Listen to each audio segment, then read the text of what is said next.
Well, welcome to a Pastor's Café. I'm your host, David. I am here with Pastor Steve Kern, and we'll be talking about riots, resistance, and the spirit of lawlessness, and we will be right back.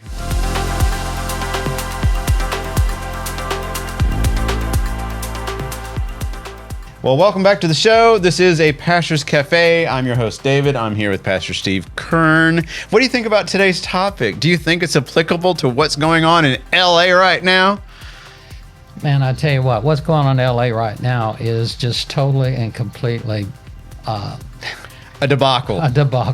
It's beyond comprehension that it's even taking place. I was in San Francisco about 15, 16 years ago. Yeah. Beautiful city.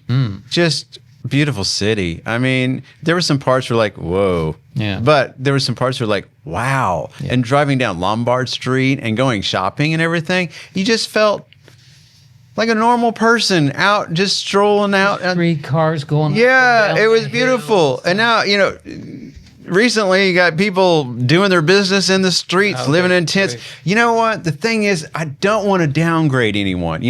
People come on hard times. Yeah. I've come on hard times. Maybe not as hard as losing my house and everything. Yeah. But I chose not to get into drugs. I decided to keep myself clean. Yeah. As always, and I worked harder. And I worked harder, and I kept on working. I didn't get discouraged, start taking drugs, live in a tent, and start setting buildings on fire, setting cars on fire, causing harm to people. That is not the proper way. You can stand up and voice your opinion. If you're a group of people, but do it peacefully. Make your statement, or you don't have to tear things up and destroy people's property. A business owner works. I'm sorry, I'm going on a tangent here, but a business someone who owns their own business works the whole life to get it, and they've done it the right way. And then people just trash the place, break it, and that person has lost their hope and dreams. I'm sorry. Go ahead. You need to simmer me down here. I mean, I was kind of keeping it checked, but I could have derailed real quick. I was under the impression that this was a peaceful protest. Well, that's what Gavin Newsom will say. Oh, the mayor. Oh, did you? No. Oh, and the mayor. What's her name? Bass? Or I'm sorry, I don't know everyone's name in the cars are burning. Yeah, People cars are burning. Throwing rocks at the police. Oh, but check this out. Did you see Gavin Newsom? His news press, his statement, his emergency State of the Union address, kind of thing. There was no audio. No. And I guess they had to shut it down, and then they had to re-release it, and they couldn't get the audio to sync up. That is how things are run in California. I mean, can you not get this right? I don't think they can get anything right, but that's just my opinion, my viewpoint. But you know what? Amen to Trump for sending in the Marines. The Marines are going to protect the American people. Well, if it's on our own soil, then I guess it has to happen. But this is ridiculous. I feel sorry for the people over there. They're just trying to do it the right way. You come into this country, you do it the right way. But it's amazing, we've said this over again, how many people are beating at the doors of China to get in? And then you got Mexico, who doesn't even want their people back. They're out there smashing and burning cars and stealing stuff, waving around a Mexican flag. They're from Mexico. Well, then go back. If you love Mexico so much, then go back. Yeah, but if you go back, there's nothing to go back to. Well, evidently there is. They're waving the flag around like it's like the promised land. I don't know. I tell you what, maybe we should just get to the questions, and maybe I should stop talking and let you answer the questions, because we're not going to solve the problem. That's the scary thing, is how do we solve the problem? And I tell you what, if people would just simmer down, focus more on the good things that are happening in this world. We are such a divided people. I mean, automatically, because the election, 50% of the people, it's a rigged election, the world's going to pot. The other 50%, happy days are back here again. We are totally divided. So is this a scheme? Is this a way to create civil unrest just so the United States just falls apart, implodes on its own? How did they destroy Rome? Well, it takes us back to Germany, when the Nazis were trying to take over, what do? The communists, when they took over Russia, they create all this turmoil and chaos, and then they present themselves as the way of bringing about. So are you making a connection between Nazism and Democrats? Maybe I just came up with that connection on my own.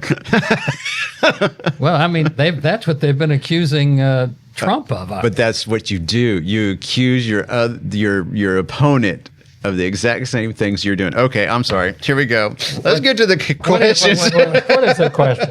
All right. So finally, question number 1.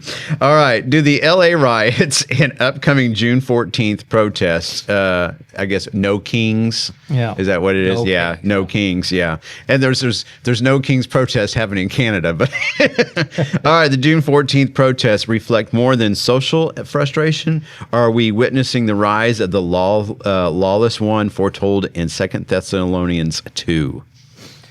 I don't think it really does reflect social frustration. I think that it reflects... Do you not have empathy? You don't have empathy, do you? I think what's going on there, that there is there's a movement going on that's being organized behind the scenes to bring about these kinds of seeming frustration kinds of things that are really designed to create a sense of chaos and turmoil. When you see, okay, you have this thing going on in LA, but then all of a sudden you got the president wanting to celebrate the Army, their 250th anniversary. And all of a sudden, this is another opportunity for us to protest. And all of a sudden, it's all organized, and you've got these things going on all over the country at the same time. You see what I'm saying? Oh, yeah. And Yep. it's one of feeding on each other.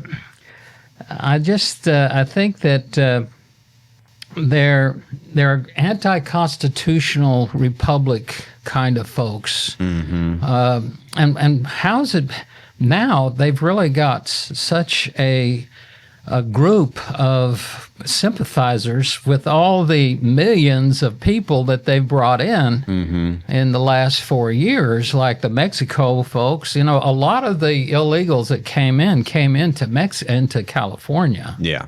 And there's a lot there. And I think that this is showing itself to be a lot more organized than just people protesting ISIS coming in, and they're using that as an excuse. Sure. And who is it that ISIS is coming after? They're coming after murderers and pedophiles and all of these people that came in here illegally, and so now our government's trying to keep the law. And you have this group of people out there that obviously are not in favor of keeping the law, unless they're the ones that are in charge. Yep, gotcha. And they're not in charge, and so they're trying to make those that are in charge look bad and look like they're the problem, when in reality the real problem is these organizers that are trying to find ways to cause folks like you to have a fit. I'm not having it. I know, but no, I know. it's Yeah, frustrating. it is very when frustrating. You sit here and you watch it, you can't believe that's going on. This is the United States of America. I know. And And then- they're calling it peaceful protest. I know. It's crazy. Yeah. So there's a whole lot more going on behind this Yep. than just people on the street that are concerned for those people that are being arrested for doing bad stuff. Yeah. The average person on the street doesn't think like that. And I hope not. But you never know what people they're capable of. And you hear people getting on social media and say, "Hey, I was paid to do this, to start up the ruckus, and then encourage other people around me to Yeah. destroy property. I don't know if there's any truth to that anymore these days. The scary thing is, can you really believe someone when they post something on X or even give proof? I mean, Donald Trump gained proof, supposed truth, sent a screenshot of his phone, the 16-minute conversation he had with Gavin Newsom, but Gavin Newsom saying that's false. So could the White House fabricated that and come up with that call log and created that image? Yeah, you can create anything anymore on Photoshop or even having AI do it. I mean, so that's the thing. And I think this is all done on purpose. Yeah. And by the way, if you haven't seen the latest Mission Impossible movie. Oh dear, I saw it. Oh, you did? Yeah, I saw it. Oh, it was good. It was good, wasn't it? Yeah. The thing is that the episode that took place, because this is part 2 of the final movie series, it was 2 years ago, I believe, when that part 1 was released. AI was just really coming about in way of our knowledge on what it was capable of. Yeah. So when we watched that for part 1, I thought, oh, I can see this happening. 2 years later, wow, what a huge shift only 2 years brought us in the world of AI, and thinking that it really could take over all the nuclear arsenals. But I mean, it's a pretty weird, crazy world. And I think it's all, and we've talked about this before, it's all by design. It's all to keep us from focusing on the main thing. Yeah. Well, it's amazing how that the Democrat Party has just totally and completely gone left, and they just keep going farther and farther left. And that the average person in America is not keeping a stand with them. And I'm amazed how that there's still a lot of people that are fairly normal Americans that are still sticking with the Democrat Party. I know. It's beyond my comprehension. Is it because they agree with the platform, or that they disagree with the Republican platform and Donald Trump? I think it's more a matter of they just don't like Trump. Yeah, I would agree with that. More than anything. Yeah. And so,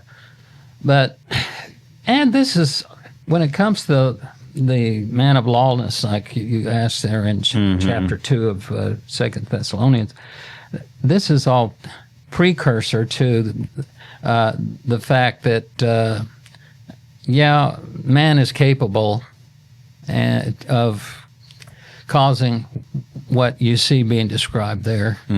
We may not be there yet, but we're definitely headed in that direction. Oh, yeah, yeah. Sally and I went to see the movie last night, the American Miracle. Okay. It's a documentary about the beginnings of America and how that there were a lot of miraculous things that had to have taken place in keeping George Washington alive. I mean, all these different things, and close brushes with death he had. And then, of course, in the Revolutionary War, when they had all these different kinds of fog coming in out of nowhere and hiding them while they're trying to cross. And it happened more than once, rivers and things. Oh, yeah. I mean, there's this all kinds of stuff in there that after a while it gets beyond coincidental. Yeah. That's kind of what that's what the movie's really about. Just the foundational God being involved in what was going on there. I thought it was really good. And we've come it's 250 years now, and we've come so far from that. And, the big question is can we ever get back to that again? And we have to remember one thing, that when America was established and constitutional, 98% of the people in America were Christians. Pretty much active, or at least professing Christians. Sure, yeah. And it's not that way today. No. Maybe 70% confess possibly to be Christian, but a much smaller percent actually attend church and are actively involved. Yeah, that could be a discussion for another day. Yeah. Why church attendance has dropped off severely. Yeah. Yeah. Yeah. So I think it goes beyond social frustration. Okay. I think this is those kinds of things are what's causing frustration. Yeah. That's where the real frustration is. Yeah. Gotcha. Because there's really no justification for actually what they're doing, protesting our law enforcement agencies doing their job Exactly. to protect us. Yep. And to protect them. And it doesn't help that there's certain media facets that are reporting that, hey, coming in the country is not illegal. It's only a misdemeanor. Yeah. Now if you're deported and you come back, now that's serious crime. Now that is totally false. Yeah. I don't know why our media and like CNN are willing and want. Well, we can speculate and we basically know the answer. Yeah. However, why are they, stirring up the hornet's nest? They're doing it on purpose. Yeah. So Yeah, give me a break. Yeah. All right. Question number 2. How is emotional chaos and civil unrest being used to justify surveillance, censorship, and a reset of biblical values? Well, I don't know how much surveillance is going on. There is some censorship, obviously, when somebody tries to make a statement about their faith and things like that, and then all of a sudden they get taken off of the media of one way or another. But the emotional chaos and civil unrest is being used, yes, to try to justify the need for more surveillance. I think that's where it's headed. It's trying to create the sense of more control. Yep. Gaining more control, and the idea of, I guess what you're saying by reset of biblical values is the idea of Christians becoming more accepting of homosexuality, LGBTQ. Yep, exactly. To try to bring about. It's the cool thing to say, hey, can't we all get along? Jesus, he gets us. He gets us all. Yeah.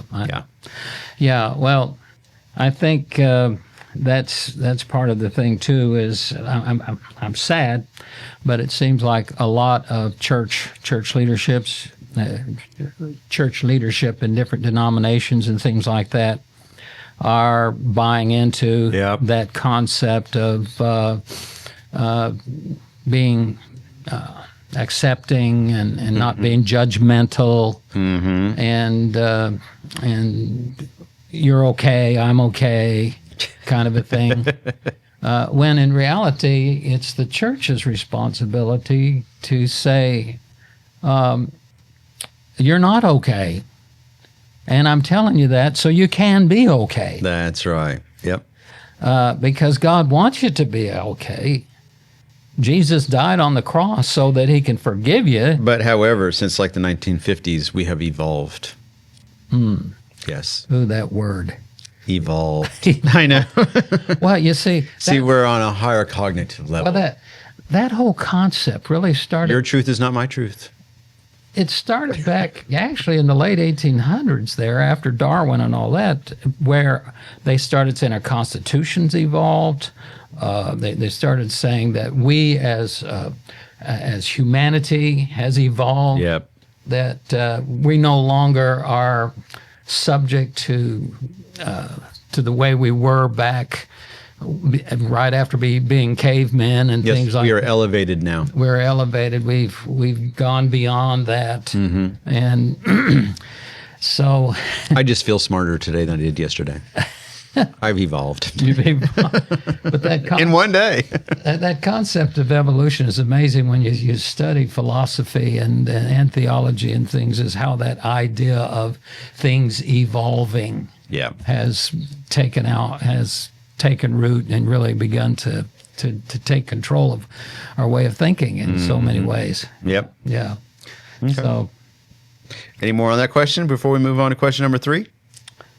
Well, we can go on to number 3. All right. Question number 3 is America's here we go. Is America's internal conflict setting the stage for a national fracture or even prophetic judgment?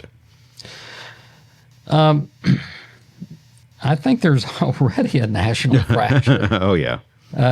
And we're already in the midst of seeing it becoming a bigger fracture. It seems to be growing. Like a full-out civil war. Well, I hope not. I hope not. But It could happen on Saturday, though. Oh, It really could. on the conflict there with the president's birthday? Yeah, you got the president's birthday, and a huge parade is planned. At However, DC, and I do remember seeing a screenshot when End Time Headlines was discussing this. They showed a map of the number of cities that were going to participate in this uprising, and the image they put on CNN, there was only like 15 to 25. This is a guess. I could see little bubbles on that map. Later in the evening, I looked up the map. It is full-blown covered. It's amazing the number of events that are planned. Hopefully it's all going to be peaceful. Yeah. But with what's going on in LA, Chicago, New York, Philadelphia, and these other cities, wow, governors better step up and prepare and get ready. I just wonder, though, in all of those cities, maybe they have organizational things going on, but how many people are actually going to attend? That's the thing. How many people are going to attend? When my wife got into trouble when she was in the House of Representatives over the gay thing, they had these protests, shame on Sally rallies. Oh, my goodness. And they'd have about 200 people show up at these different rallies. Well, oh, my goodness. Our pastor here, Paul Blair, and his group of guys put together a rally for Sally, and we had that right after the 1st of April, I guess it was. And there were over 3,000 people showed up. They filled up the whole Capitol, and people were outside. They couldn't get in. Yeah. And it just shows, okay, you see that the LGBT, that whole group, it's less than 3% of the total population. Yep. But when you really have something going that's getting the, majority of people really concerned, and they show up, when they show up, they really show up. Yep. And I think that's kind of where we are right now is that, they're going to have these things and they're going to make a big deal out of it. But when it comes right down to it, how many people actually really showed up in those things that if it had been the other group. Sure. Gotcha. Probably would have been a whole bunch more. I remember one time going to D.C. We were going there to make a statement about our faith and our commitment to the Constitution. There was 1 million people that showed up to that thing. I bet. Yeah, I bet. I know. So anyway, I get a little bit concerned about our media and how that they take these kinds of things and they really blow it out of proportion. Yeah, exactly. They want the chaos. Yeah. They want us to fixate our attention on that so other things can happen. Exactly. Yep. Yeah. Well, I think we got time for one more question. So what do you want? You want question number 3? You want question number 4? You choose. No, we just did number 3. We did. We're ready for question number 4 now. Good eye. All right. Are these protests rooted in justice, or are they driven by spiritual deception and political manipulation? It's certainly not rooted in justice. When you think in terms of what are they protesting, I mean, they're protesting the government trying to exercise justice. And they're protesting justice. I know. And so it's... But there's several people out there that believe in what these people are doing. Oh, yeah. That's the scary thing. Yeah. And I think a lot of it has to do with misinformation.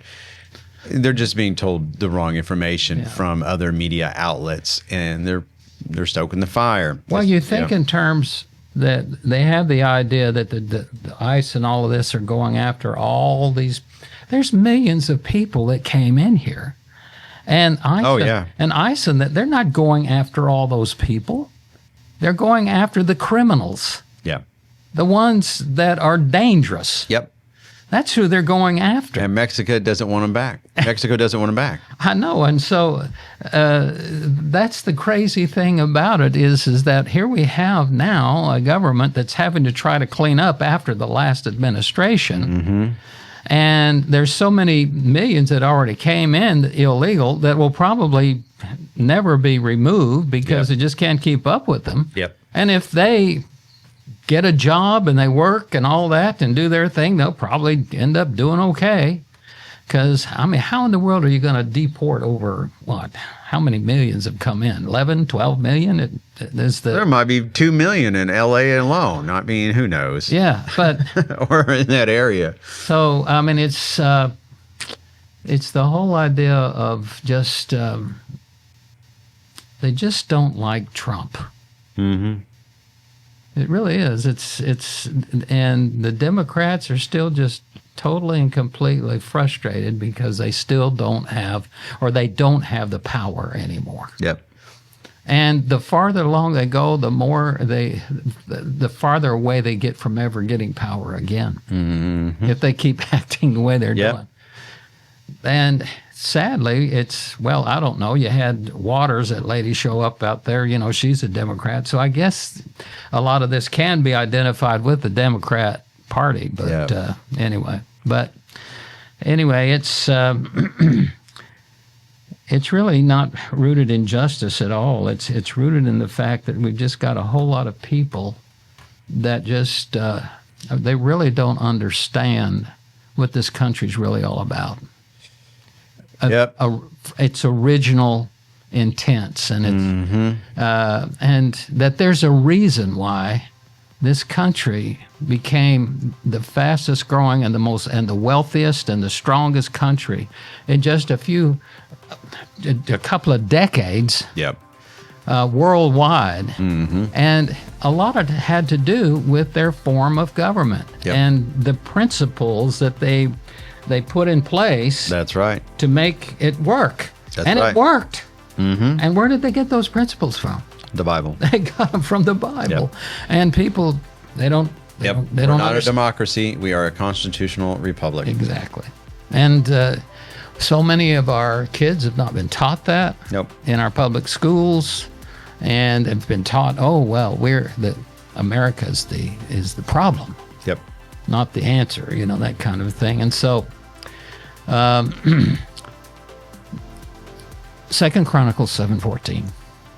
If my people will humble themselves and pray, confessing their sins, I'll heal their land. Yep. I'll tell you what, that would be a huge miracle today. That would be a huge miracle. Yeah. And that's what we should be doing. We're so far away from God now that how many people will really even know that 2 Chronicles 7:14 even exists? Yep, that's right.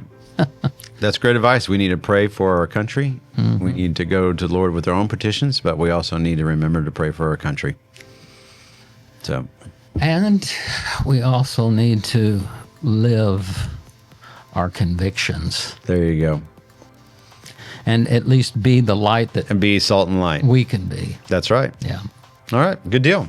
Well, that's a wrap on episode number 52. Thank you for joining us today. And you can always send us an email. The contact information has been on the screen if you want to submit a question of your own. So thanks for tuning in on this week's edition of A Pastor's Café, and we will see you next time.